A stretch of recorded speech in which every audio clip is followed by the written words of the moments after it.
Magandang umaga mga kakartada, Luzon, Visayas, Mindanao at sa buong mundo.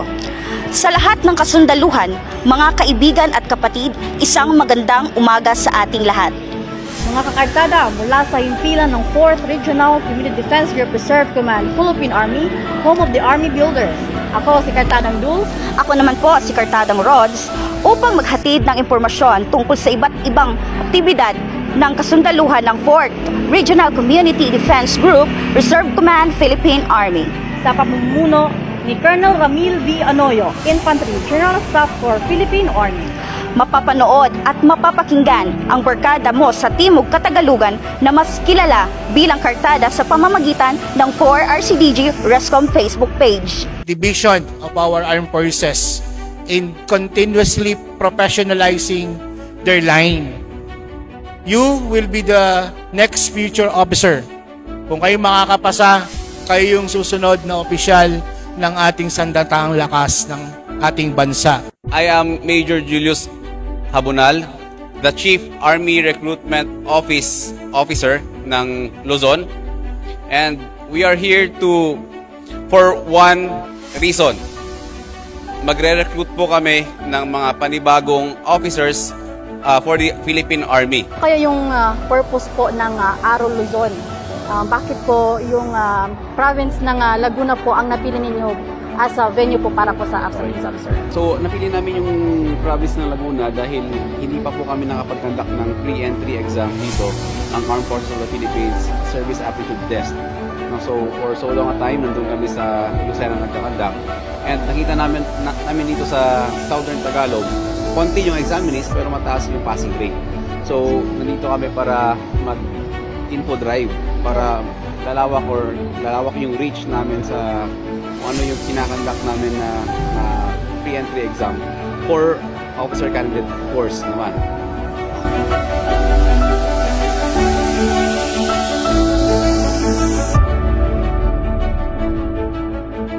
So simula po ngayong araw na to, February 16, 2024, ay magsisimula na po ang Recruitment Information Drive o yung pre-screening and registration ng Armed Forces of the Philippines Aptitude Service Test o yung tinatawag natin na AFSAT exam.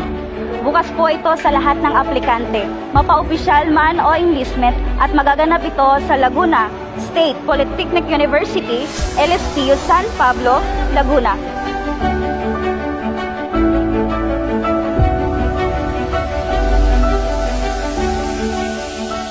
Pero ngayon, atin munang tanungin ang ilan ng mga aplikante dito sa LSTU kung ano ang kanilang hangarin sa pag-join sa Philippine Army.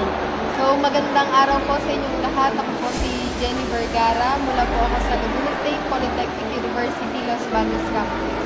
So, ako po ay isang cadet officer ng Laguna State Polytechnic University, Los Baños ROTC unit.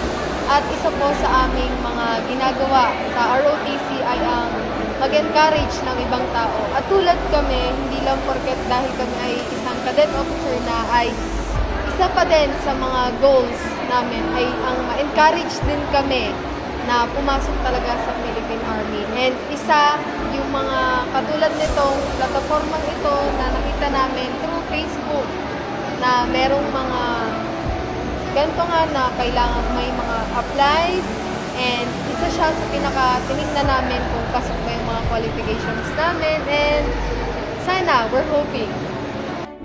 I'm Paul Nico Alvin Dati from Pangil, Laguna, graduate of Bachelor of Science in Criminology in SPC. Passed the board exam on April 2020. Nag-encourage po sa akin is yung mga information drive po na ginagawa ng AFF para po ipaliwanag kung ano po ba ang kagandahan ng pagpasok sa atin. I am Probationary Second Lieutenant Elaine D. Zapata, OC-5458 Philippine Army of Officer Candidate School, a proud member of OCC Class 60-2024 Aram Sidla from Quezon Province. Well, I am a daughter of retired enlisted personnel, and I came from a household where in 10 years I live in a military camp, and because of that I am inspired to join the Philippine Army, and this is also a dream come true to become a part of the Philippine Army. For aspirants of the Officer Candidate School and aspirants to be part of the Philippine Army, my advice is to review for HAPSAT, AQ, and SWE, and also to train their body to become physically fit and to pass all of the examinations. Good morning. I am Probationary Second Lieutenant Vice Sergeant B. Navarro, OC-5321 Philippine Army. A proud member of OCC Class 60-2024. I graduate of Bachelor of Science in Communication from Malpinas.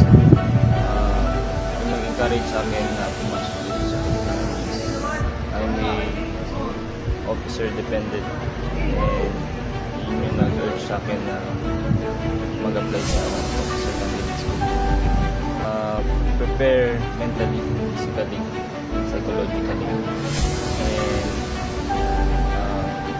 endure lang nila yung training kasi lahat na ginagawa nila sa office. So ayan na nga, Kartadang Rods, ating napakinggan ang mga iba't ibang hangarin ng ating mga aplikante ngayon, no? Yun na nga, Kartadang Dulce. So Kartadang Rods, atin silang imbitahan sa nalalapit na exam.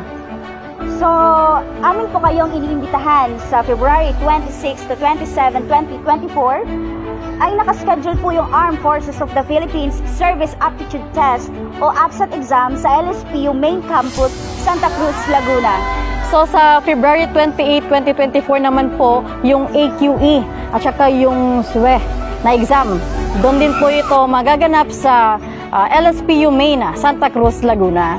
For APSAT online registration, just type the link www.jointhearmy.ph. Muli, sa umagang ito, ako si Kartadang Dulce. Ako naman si Kartadang Rods, ang tagapaghatid ng mainit na balita.